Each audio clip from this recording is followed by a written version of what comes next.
باشە ئازیزان دۆستانی ئەزیز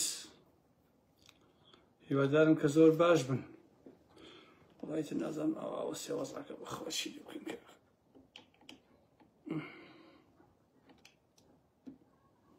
دەی گرنگەوەی گوێتان لە قسە باسەکانەوە بێتر خۆی ئەمە وێنەی پاسپۆرت ناکەین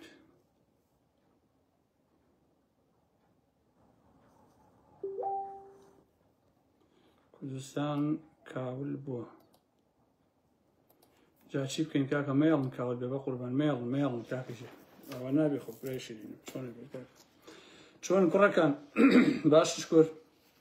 پیاوان و ژنان و کچان و کوڕان هەموو لای باشن خۆ سەلامەتن شکر هیوادارم کە زۆر باش بن یاخوا بەخێر بێن سەر چاوی چەپ و ڕاستم هات بەخێر بێن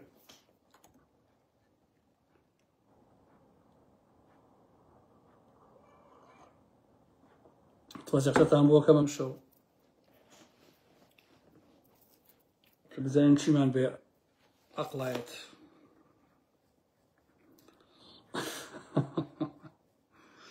تااقەتم نەبوو بە خواڕی فتاش چی لێکە شوێرایم زۆری سپی بووە حیفێ ئەوڵا خواوەن تەعالە سەر چاوان هاتن بەڕێزان خۆشەویستان بەخێر بێن یاخوا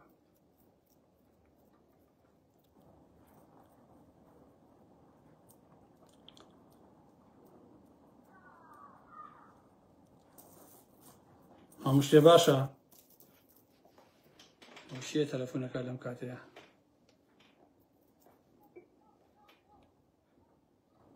کاکە گیان لایڤم هەیەرە وەڵا چی بووە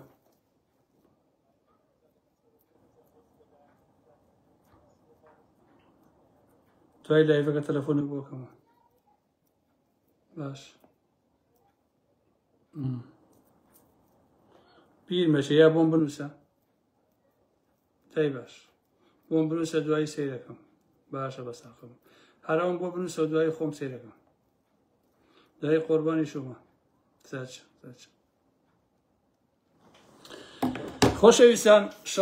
شەوگاتان باش بێت هیوادارم کە هەر لە خۆشییا بن زۆر جاران ئینسان هەنێ قسەی بیسێت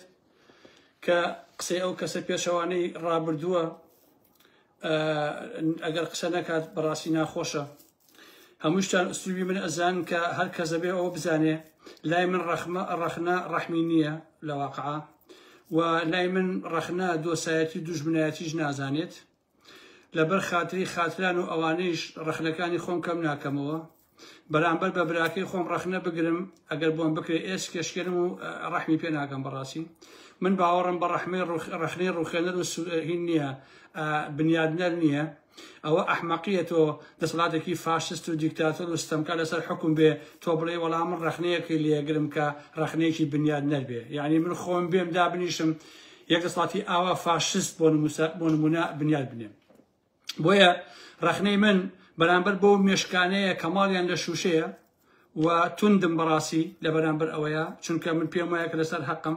و مەلەفی ئەوانش لە ڕابردووە بەڕاستی بۆ هەموو لایەکمان ڕوونە 30 دانە ساڵیشە باجی ئەوەم داوەکە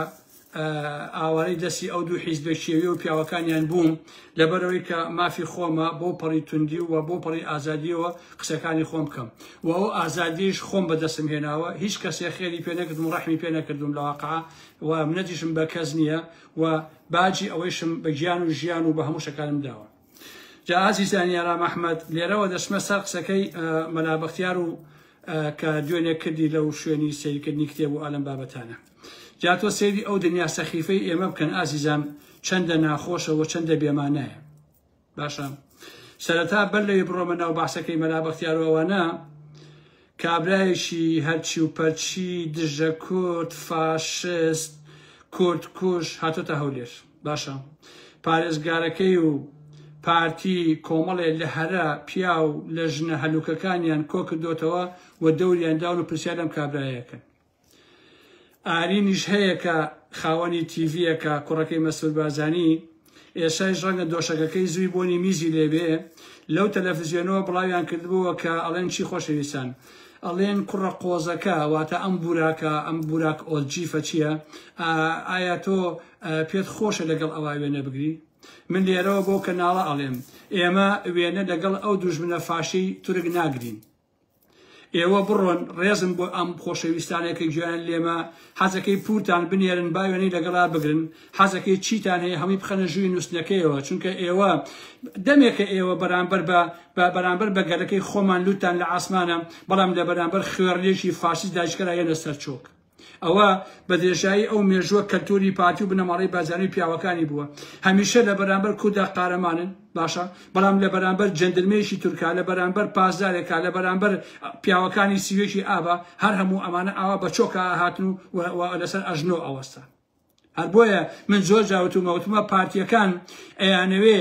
تۆڵەی ئەو سوکایەتیە لە گەلەکەمان بکەنەوە لە باشووری کوردستانە کە لە دەرەوەی ماڵی کورد پێیان دەکرێت. بەڵێ باشە، یعنی ئێوە ئاوان بۆ ئەو کوڵە نۆکەل و ساختەچی و توێڕیانە کە لە تووشەوە لەوانەوەیان بۆ هەولێر و لەوێ ئێوە نۆکەلەتیان بۆکەن. بەڕاستی ئێمە حسابی پێڵاو بۆ ئەوانش ناکەین. ئەوە پارتی و بنەماڵی بازانی دانیشێ ئەوەندە خۆیان بە کەمەزانن لە بەرامبەر هەموو شتێکە هەر پشکۆلە هابنەوە داوەشێن. بەڕاستی باشە، بەڵام لە بەرامبەر چوار ڕۆڵی کووردا لە هەولێر و لە بادینانە هەمووی بێ بە قارەمان و ئەبێ بەوە. هەروە بوون ئێوە پشتێنەکانتان ئەمەنە پان بوو، بەڵام بەرگە 110 نەیەگرت. بۆیە خۆشەویستان هیچ کاتێک گلەی لە ئارامەحمە مەکەن، هەمیشە لێم گەڕێن با بەدناوی ئەمانە تا ئەبەد لە قاو بدەم و دەهۆڵی بێئابڕوویەکانی ئەمانە بەمانای کەلیمە لێ بدەم. لە سەردەمی بەرەی کوردستانیەوە یەک دانە ساد نەوەستاوم بۆ دژایەتی ئەمانە. سەردەمانێک کە من دژی ئەمانە بووم، زۆربەی خەڵک ئەم چەتانەی شاخی بەفریشتە ئازانی لەو سەردەمانەیە لە دوای ڕاپەڕینەوە لە 7 سێ و 8 سێ و 10 سێ و ئالم بابەتانەوە سەردەمی بەرەی کوردستانی ئەو کاتە کە فایقەڕەش بەدیری ئاسایشی سلێمانی بوو. باشە لەو کاتەوە کە بەرەی کوردستانی و ئەم حیزبانە عمودیانە دزی، تەری کارەبایانە دزی، شۆفڵیانە دزی، ئاخچەمیان ئەدزی، ئیسعافیانە دزی، سیارەی خۆڵی شارەوەنیان ئەدزی، تا گەیشت بە دزینی نەوت، بە دزینی غاز، بە دزینی ژێرخانی ئەو کۆمەلگایە. باشە پاشانیش هەرچی زەوی تەخت هەیە، هەرچی لوتکە هەیە، هەرچی گردۆڵکە هەیە، هەرچی شاخ هەیە، هەرچی باخ هەیە، هەموو ئەمانە دزیان بۆ خۆیان و تێیدا شەوانە خەریکی شەهوەتبازی و خەریکی گۆشتبژاندن و ڕابواردنی خوارن بە پارەی دزی و تەڵانی ئەم کۆمەلگای ئێمە. بۆیە ئەمانە خۆیان ڕسواییان هەڵبژاردووە. خەتای ئێمە نییە کاتەکە ئێمە ڕسوایانەکەین. ئەمانە وەک ئەو دزەوان کە خۆی ڕێگای دزی هەڵبژاردووە و دزیش ئەبێ بە نەفرەت بکرێ و ئەبێ زیندانی بکرێ و ئەبێ دادگایی بکرێ، وەکو ئەوانەی کە ئێستا لە باشووری کوردستان دەسەڵاتدارن و حاکمن. مەلا بەختیار ئەڵەیە کاکنەوشیوان مامۆستامان بووە، جا ئەدەبی بووە، هونەری بووە، ئەخلاقی بووە، ئەوان من نازانم بەڕاستی. باشە من لێرەوە بە کاک مەلا بەختیار ئەڵێم تۆ نەبوویت دەیانجا لەم ساڵی ڕابردووە پەرلەمانی ئەو مامۆسایی خۆتت داوە لە دەیان جێگا کردوتە بە پۆڕی خوراو، کردوتە بە پیاوکوش، کردوتە بە ترۆریست، کردوتە بە نازان بە هەر هەموو شتێ بۆ تۆ مەگەر قسەکانی ڕابردوود نووسینەکان نەماون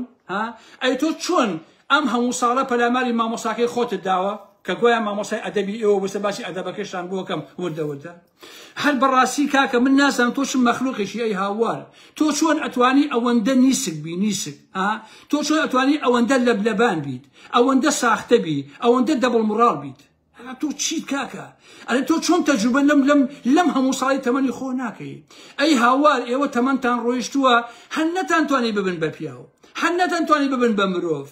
خۆ ئەزانم پیاوەتی و شەهامەت و مرۆڤ بوون ئاوا ئاسان نییە هەر کەس بیەوێ پیا هەڵزنێ، ئاخر ئەکەوێتە خوارەوە دەچێتەوە ناو ئەو زەرکاوەی کە تێیدا گەورە بووە وەکە لێوەی هاتووە هەتاوەکوی ئێستا. بۆیە قسەکانی خۆت و ڕابردووی خۆ شەرعی حاڵی خۆ دەکا. باشە هەر خۆت تو ویژدانی مەلا بەختیارە، هەر خۆت نەبووی ئەو وت خانەقینیەکان سێ کەسن چوار کەسن چەنن یەکە ناوی هەمویان ئەبەی ئەڵێ هەموو ئەمان لە شۆسەفا کوشتونی باشە تۆ کەی واز لە هەموو بێمڕاڵیە هێنی کاکە ئەمە مامۆسای هەمووتان بووە بە قەولی خۆت ئەم پیاوکوژە خۆ پێ نەوە کە ئەمە پیاوکوژ بۆ ئەوەی کردووە. من لە بیرمە و بیری هەمووتانێ خەمەوە ئازیزان لە یەکەم هەڵبژاردنە 2009 کە گۆڕان دروست بوو دامەزرا و بەشداری کرد لە دوایە لە هەڵبژاردنە بۆ پەرلەمانەکە. هەرچی ئەو دەستنووسانە هەیە بڵاویان کردەوە ئەمە لابەختیارانە گوایە نەوشوا مستەفا تیرۆرەکانی ساڵی 76 کردووە لە سلێمانی واتە ناوەندی کۆمەڵە ئەوەی نوری حەمە عەلی و عەبدولی سۆران و ئادەم بابەتانە باشە هەر تۆ نەبووی ئەوت بە ئەمری نەوشوا مستەفا جەبار فەرمان وریای بە تۆر کوشتووە لە گەوڕەکەی ماڵی غەیب هەڵە دنیا خۆ وێژ بوو باوکی شەید وریە چوە لای نەوجیفا مستەفا بۆ تەرمی کوڕەکەی خۆ نوری حەمە عەلی و عەبدولی سۆران و دەیانی تر بە واژووی جەمال تایر تیرۆرکران و جەمال تایریش لە شاخ بە ئۆتۆمبیل کوژرایەوە تا ئێستاش کوشتنەکەی گوماناویە ناتانەوێ ئێوە بەڵام ئێوەتان و هەمووی نەوجیفا مستەفا بووە باشە ئێستا چۆن بوو بەبووە ئینجاڵێشی وەڵام مام جەلال لە ئەوە بیری ئەوم کەوتەوە هەر خودی ئەو جەلال تاڵەبانی ئازیزان لە کۆنگرەیە باشە هەچی ئەو تیرۆرانە هەیە هەمووی کردی بەسەر نەوشوا مستەفا نەوشوا مستەفا هەموو ئۆتۆرانەی واژۆ کردووە باشە ئەوە بوو نەوشوا مستەفا نامێرکەیەکی نووسی لە ژێر ناوی تەخوینە وەڵامی مام جەلای دایەوە باسی ئەو کرد کە ئەو تۆهمانەی خراوەتە پاڵین لەسەر هەرێکێکیان ئەکرێ ئیعدام بکرێت ئەمە ڕەفاقەتەکەی ئێوە بۆ لە شاخ و لە شارە ئەمە ڕەفیقی 40-50 ساڵان کاکە ئەسڵ ئەوەیە کە ئێوە هەمووتان خراپ بوون هەمووتان مجریم بوون هەمووتان بەڕاستی تاوانکار بوون باشە کەواتە ئەم هەموو ماساوە لەبەر چی یان نەڵە چی مام جەلال خوێنەرێکی باش بووە بەخوا ئەمەش ڕاست نییە باشە مام جەلال کتێبی کڕی مەکتەبەی باش و گەورەی هەبوو بەس بۆ ڕەسمگرتن و بۆ ئەوەی کە چوار هینی لە پەنا بکە مەقابل و ئانەمە تیڤەکان دەرکەوێت ئەگینا چوار کتێبی ئەنسی جەلال تاڵەبانی یەک کتێبی هەیە ئەوەی تیشی هەمووی خەڵک نووسێتی هەمووی یادداشت و مناقەشە و قسە و ئەم بابەتانەیە و ڕێکۆرد کراوە دوای کراوە بە کتێب باشە اینجا ئاڵێ چی خۆشەویستان نەوشیروان لە بواری ئەدەبدا مامۆستامان بووە مامۆستایان بوو یعنی چارە کاک مەلا بەختیار کەسێک مامۆسای ئەدەب بێ سەرەتا ئەبێ خۆی بە ئەدەب بێ خۆ ناکرێ ئینسانی بێ ئەدەب بەڕاستی دەم لە ئەدەب بکوتێ شتیوا لەگەڵ منتەقا نایەتەوە لەگەڵ عەقڵا نایەتەوە بەڕاستی باشە ئەبێ دز و دەستپیس و ملیار دۆلار کە هەیە نەیدزی بێ بەڕاستی باشە بۆ ئێوە بە ئەدەبوون تا دەم لە ئەدیبوون بکتن نابێ بەڕاستی جەردە ئەدەبی نییە پیاوکوش خاوەنی ئەدەبە نەخێر شتیوا نییە پیاوکوش و جەردە و دز ئەدەبی نییە نەوشوا مستەفا لە پەیوەندیەکانیشە هەمیشە قسە ڕق ڕێز وەکو کوردەواری لە قسە تڕن وە کەسێکی بێ ئەدەب بووە بەڕاستی من وەکو ئێوە نیم لای خەڵکی ماسەوەچێتی بم من ئەڵێ مستەفا مزمز ناکەم ئەڵێ مستەفا باشە لەبەرەوە هەمیشە من ئاوا هێنەوەمە ئێوە ئەگەر ئەدەبتان هەبوایە بەمانای کەریمە ئەگەر ئەخلاقی سیاسی و کۆمەڵایەتی دینیتان هەبوایە ئەگەر بەڕاستی ئێوە خوێنەوار بوونایە مێژووی کوردی باشوتان پڕ نەئەکرد لە تف پڕتان نەئەکرد لە بێ ئەدەبی بەڕاستی ئێوە خوێنەوار بوونایە نەدەبوونە دس نەدەبوونە جەردە نەدەبوونە مافیا بەڕاستی خوێندەوار واتە هەڵوێستی مرۆڤانە واتە مرۆڤ بوون واتە ئەخلاقی بەرزی ئینسانی واتە دەست و داوێن پاشی واتە شەرافەتمەند و بە ئابڕوو واتە ڕاستگۆ ئینسان دۆست واتە داهێنانی کردبێ لانی کەم لە چەند بوارێکە باشە نەک ئێوەی پیاوکوشی یادداشت نووست بە درۆ دز نییە ئازیزانی ئارام ئەحمەد دز نییە چەتە نییە جەردە نییە لەو باشوورە کتێبێکی تەنگە ئەسووری ڕەش نەکرد بێتەوە تژی لە درۆ دەلەسە و ساختەکاری گوایە ئەمانە یادداشتیان نووسیوە باشە دز و جەردە یادداشتی لەکوێ بوو لەم ڕۆژانە بیسمیان و فواد مەعسوومیش یادداشتی خۆی نووسیوەتەوە باشە کاکە ئەی بۆ کتێبێک نانووسن لەسەر ئەوەی کە چیتان دزیوە لەسەر فەسادیەکانتان لەسەر شەهوەت بازیەکانتان لەسەر ئەو ئەسیرانی کە کوشتوتان لە شەڕی ناوخۆ و لە شاخ و لە شارە بۆچی لەسەر ئەو بەڕاستی ئێوە کتێب نانووسن یەک کەستان نییە کتێبی ئەوێ دەنووسی بێت هەمووشی درۆ دەلەسەیە هەمووی درۆ دەلەسەیە بەڕاستی باشە ئادەی ئێوە بە خۆشتەوە کامل لەبانتان هەبوو نەوشیروان خوێنەوار بوو یا دز بوو کتێب نووس بوو یا زبڵ نووس بوو خەنجەروەشێن بوو یا چقیا قەڵەم بەدەست کە دوا خەنجەر لە بەرەی ناڕاستی ئۆپۆزیسیۆنی سرەوان نەوشوا مستەفا کە دوا خەنجەر زیاتر لە 1 ملیۆن دۆلاری خەڵکی بەناوی گۆڕانەوە دەست بەسەراگرت بۆ هەتیوەکانی خۆی ئەمە بە ئەدەبە ئەمانە خاوەن قەڵەمن بەڕاستی خوێنەوار مەلا بەختیار تو شەرەف و ویژدانێ خوێنەوار و ئینسانی بە ئەدەب باشە 124 دۆنم زەوی لە ناو جەرگەی شارە بەدەیان بیناوە ئەدزێ بۆ خۆی دەستی بەسەرا بگرێ بەبێ ئەوەی دینارێکی پێیا بێ بە ئیف خوێنەوار کارگەی ئاسندا ئەنێ بە پارەی دزی و تاڵانی تو ویژدانێ دەبێتە خاوەن فێلا و باخ و کۆمپانیا و بازار و بەڵزیخانە بە ئیف تۆش هەتە مەلا بەختیار لە ئەسینەش ڕیزە شوقۆ هەیە کاک مەلا بەختیار لەوە دڵنیان تا ئێستا قەت باسم نەکردووە ئەوەی سەرێتە بیرم کەوتەوە کۆسەت خوێنەوارەکەتانە یاخوا دەستەکەی پاڤڵ خۆش بێ کە کلگوژی هەر هەمووتانی کرد خۆ بەدەست ئەوە گیرمان خواردوو لە نەوەیەکەوە کاکە لە نەوەیەکەوە کاکە کەس نەمانێ دزن کەس نەما تعدای لێ نەکەن کەس نەبا شەرەفی نەشکێنن هیچ شتێک نەمانێ دزن بۆ خۆتان خۆ بەدەست ئەوە گیرمان خواردوو سەرانی کۆنیەشیتی باشە پاڤڵ ها کلگوژی گرتن یاخۆ ئەو دەستی خۆش بێ سڵاوەکەی تێچەقێ بەڵام لە دەرێنەوە باشە کاکە خۆ بەدەست ئێوە گیرمان خواردبوو کاوە گەرمیانی داما و دووشتی نووسی لە ناو گەرمیانە تەختان کرد کوشتن باشە تۆ ڕاستەکەی نەوشیان سەفا مامۆسای تیرۆر و پیاو کوشتن و ئامانە بووە باشە مامۆسای دزە گەورەکانی دوای ڕاپەڕێن بووە باشە تۆ ڕاستەکەی نەوشیان مامۆسای ئێوەی سەرانی دزی یەکێتی بوو قسەکە ڕاستە هەرکە هاتنەوە یەکەم کارتان سێکس و ژنی تازە و دزینی ساوانی ئەو نیشتیمانە بوو هەرکە هاتنەوە سەر حازری وەکو سنووکولە بەربوونە دەخلی کوردەواری هەر هەمووتان دزی هەمووتان حەپەلوش کرد خاتۆ ڕاستەکەی کاچ نەوشیروان مامۆسای تۆ بووە هی خولە سەنگاویەکان بووە هی عەدنانەکان بووە هی کۆچەتەکان بووە هینی دلێری سەیمەجیەکان بووە هینی دەیان تڕە سەرکردەی دز و جەردە بووە لە باشووری کوردستانە باشە مامۆسای کاوە کوژەکان و بەکر عەلی کوژەکان بەکر عەلی شاعیر سادە عەزیزی ڕەفیق لە نەیکوشت کۆنە کۆمەڵە هاوڕێت نییە سادە عەزیز بەکر عەلی خەڵتانی خوێن نەکرد جەلالی عەلی بزنی پێنجەی نەنار کوشتیان لای باخی شەقامی بێسارانی مەگەر خۆ نازانی بەڕاستی ئەمە ڕەفیقەکانی تۆی مەلا بەختیار شاعیر کوشتیشن تەنانەت ئادەی عەزیزان خۆشەویستان مەلا بەختیارەکان فڵان و فیسارەکان ئادەی یەک سەرکردایەتی یەکێتیم پێ بڵێن لە دوای نەوەیەکەوە پۆسێکی هەبوو بێ چەتە نەبوو بێ دز نەبوو بێ ئێستا ملیۆنێر نەبێت باشە پێم بڵێن زەحمە لێ بێدانێک کۆ سەد قوتای بوو لەگەڵ کوڕەکانیە ئێوە لەگەڵ خوا لەگەڵ خەڵکە لەگەڵ مێژووە ئاوا بە میزاجی خۆتان درۆتان کرد بوو هەرمی کوردستانتان کرد بە کەلاوە ئێوە ئاواتان لێ کرد باشە کردان بە کانگای بەدڕەوشتی و شەهوەتبازی خۆتان باشووری کوردستان بڕۆسەری باشووری کوردستان کە ئەوە ئێوەتان لێ کرد کردان بە کانگای داعش و تیرۆر و نەزانی باش نییە بە کانگای دزی و جەردەی و چاوچنۆکی بە کانگای تلیاک و دەرمان و هەڵوەشانەوەی هەموو بەها ئینسانیەکان هەموو پەیوەندیە حتا کەسایەتی و خزمەتیەکانیش باشە ئێوە ڕاستەکەی کۆمەڵە دەعبا بوون دەعبا کە بۆ ئەم کۆمەڵگایە نازڵ بوون ئەوەی جوانی بی ئێوە کوشتان هیچتان بۆ نەهێشتەوە بۆ کۆمەڵگای باشووری کوردستانە هیچ شتێکتان نێشتەوە خۆشتا ماوە دڵنیام لەمە زیاتر باشوور دا ئەڕزێ لەناو ئەو فەرهەنگە سەخیفەیە کە ئێوە لە شاخەوە هێناتان و ئەو کۆمەڵگایەتان ئابۆجەرە لێ کرد باشە ئەو بزانین نەوشیروان مامۆسای ئەدەب نەبووە وەکو وتم هەر کەس خۆی ئەدەبی نەبێ دەستپیش بێ فریودەر بێ گرددز بێ ئەسیر کوش بێ ناتوانێت بێتە ئەدیب ناتوانێت بێتە خاوەنی قەڵەم نەوشیروان چەقۆوەشێن بووە ئەهلی خەنجەر بووە کوڕی شمشێر بۆ نەوشیروان سەفا ئێوە کۆمەڵێک گورجی ئەو شاخ و داخانە بوون هاتنەوە بە بۆنەی شەڕی خەلیجەوە کۆمەلگای باشووردان ئاوا لێ کرد کە لێتان کرد ئەمە ڕاستیەکانە لەبەرەوە ئەو قسە قۆڕە بۆ ئێمە نەکەی جارێکی تر نەخەڵەتای بڵێ نەوشیروان سەفام مامۆسای هەمومان و مامۆسای ئەدەبی هەمومان بووە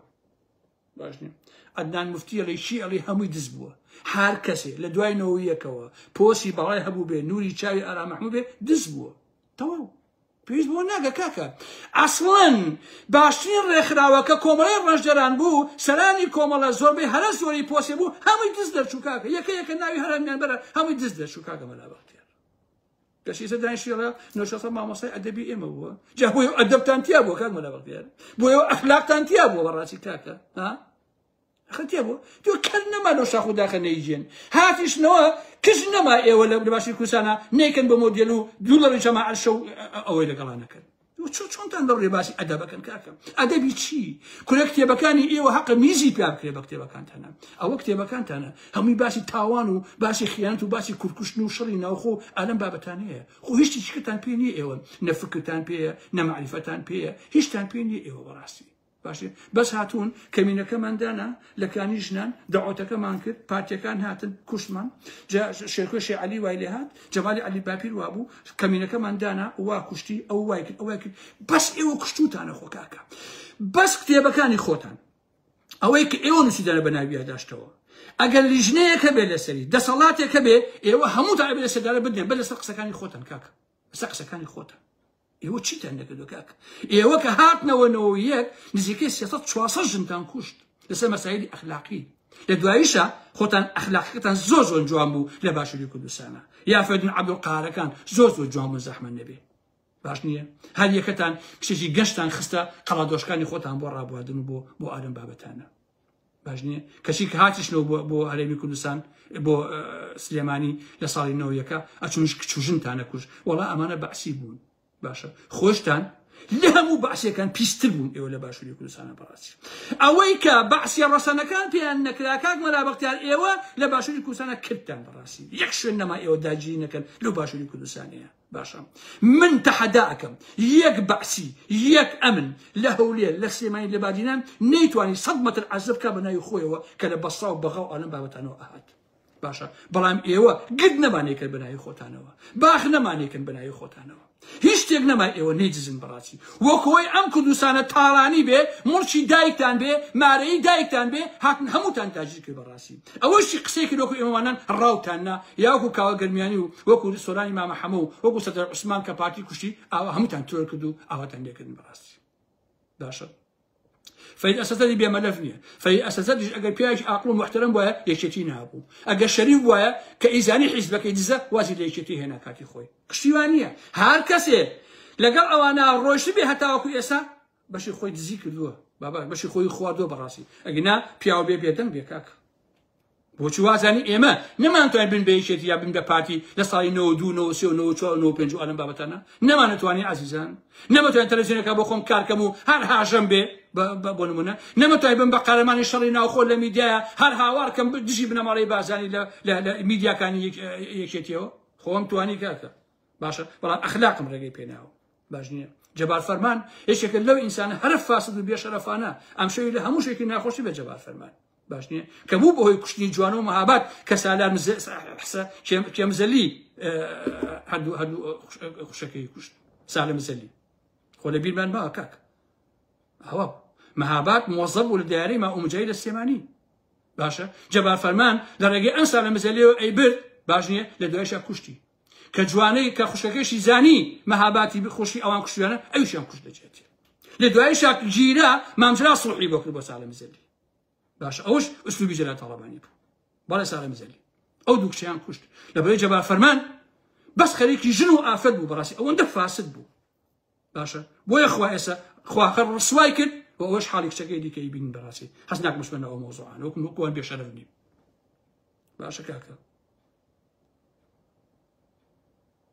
ئێوە چیەکە کاک لەبەرەوە تۆ خۆ دانیشتووی بەشێکی زۆری ئێمە لە ڕوانگەی قسەکانی تۆ ڕەحمان لە شام سەفا بوو ئێستاکە مامۆسای ئەدەب وەڵا لە شام سەفا مامۆسای ئەدەبی هەمومان بووە ئێوە ئەدەب ها بۆ لە ناو سەکراتێکی ئێوەیە توخوا ئەدەب هەبووە ئەخلاق هەبووە کەرگێ ئەبێ بە خاوەنی ئەدەب و ئەخلاق ها قسەی قۆڕ ئەدەبی چی شتی چی کاکە ساڵح عەزیز و ئەدەب فەردن عەبدولقاهر و ئەدەب ها کاکە چۆن من تێناگەم بەڕاستی کاکە چۆن کەسێ ئەگەر دز بێ ئەبێ خاوەنی بڵێ وەڵا کەسێکی ئەدیبە یا ئەدەبە شتیوان نابێ کاکە ژیان شتیوان نییە هەیلەوە تۆ یەک گدی زەبەلاحت زی بێ لەو شارەیە وەڵا کار لە شاسەفا خاوەنی ئەخلاق و ئەدەب بووە ئەی هاوار لە شوێی دنیا دز ئەخلاقی هەیە باشە لە شوێی دنیا کاکە دز و جەردا بێ بە خاوەنی ئەدەب و ئەخلاق و خاوەنی کتێب بابە ئەمانە کتێب نین ئەوەی ئێوە داشتان کردووە ئەمە لا بەختیار ئەمانە هیچ نییە ئەمانە کە ئێمە ئەیان خوێنینەوە دای ئەنێن ئەیان خوێنینەوە بۆی بیانێنە بە ڕووی خۆتانە کە ئێوە لە شاخیشە چی بوون بەرامبەر بە ڕەفیقەکانی خۆتان چۆن گۆشتان بژاندووە بۆ خەڵک لەسەر نەناو جێگا کوشتوتانە بە جامانەکەی خۆی خنکان دووتانەی ئێوە لە شاخ ئەمە لا بەختیار باش نییە دعوتان کردو بە جامانەکەی خۆی لە خەوا خنکانوتانە ئێوە کاکە واتە نازانم لە قەراقەوە ئەوەی ژنی جوان باە ئەتان نردەوە بۆ سێبانی بۆی ئەمن بیگرێ لە دوایە لە گەشتەکە سێکستانە کرد وازانێ ئەگەمێ نییە کە لە مێژوو ئێوە لەگەڵ ڕێزما بۆ بڕێ پێشمەرگە و ئینسانی شەریف کە لە شاخودانش هەر شەریف و داما و قوربانی بوون دوای ڕاپەی دزیان نەکردووە بەڵام ئێوە بەڵا بوون ئێوە کاکە خۆ لە خۆوە نییە لە 76ەوە ئێوە لەو شاخا بوون یەک گول لە بەلاتانە نەڕۆشتووە ئەو نەوەشتووە مستەفایە فیشەک بەلایە ویزەی نەکردووە ئەمەندە زۆڵ بووە نەخۆینە ئامۆزا جەبانەکانی باشە یەک فیشەک بەلایە نەڕۆشتووە باش نیە ئەم مەلا بەختیارە بەس خەریکی فێ و تەڵەکە بازی بووە لە حەیاتی یەک فیشەک بەلایە نەڕۆشتووە خۆشەویستە بەلایە نەڕۆشتووە کاکە ئەگەر ئێوە ئازا بوونایە لانی کەم یا شەهید دەکران وەکو مامڕیشە یا وەکو مامڕۆسەم 6 برینارە بوون بەڵام ئێوە پیاوە نەبوون لە ڕاستیە هەمیشە خۆتان لاداوە کوڕی خەڵتان پێش خستووە یاتانە بە کوشت خۆشتان بڕۆ بۆ ڕابواردن و بۆ ئادەم بابەتانە کاکە هەروە بوون ئێوە ئەکن معقول نییە تۆ 30 ساڵ 20 ساڵ بۆ شاخۆ بە یەک گول لەبەر نەکەوێ شتیوان نییە ئێوە زۆر بوون ئێوە بەڕاستی لەبەرەوە جارێکی تر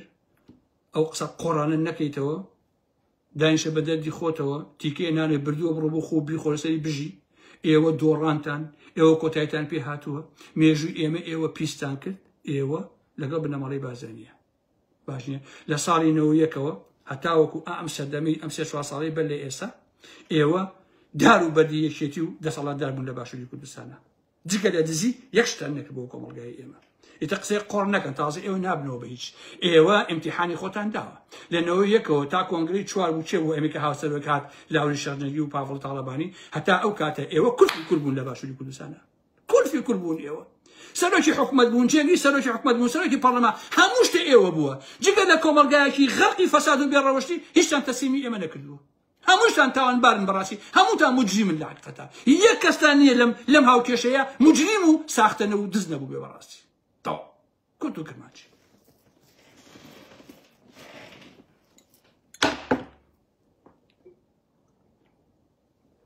ئیتر قسە ناکەم حەقی خۆی مایە بە هەموو ئەوانە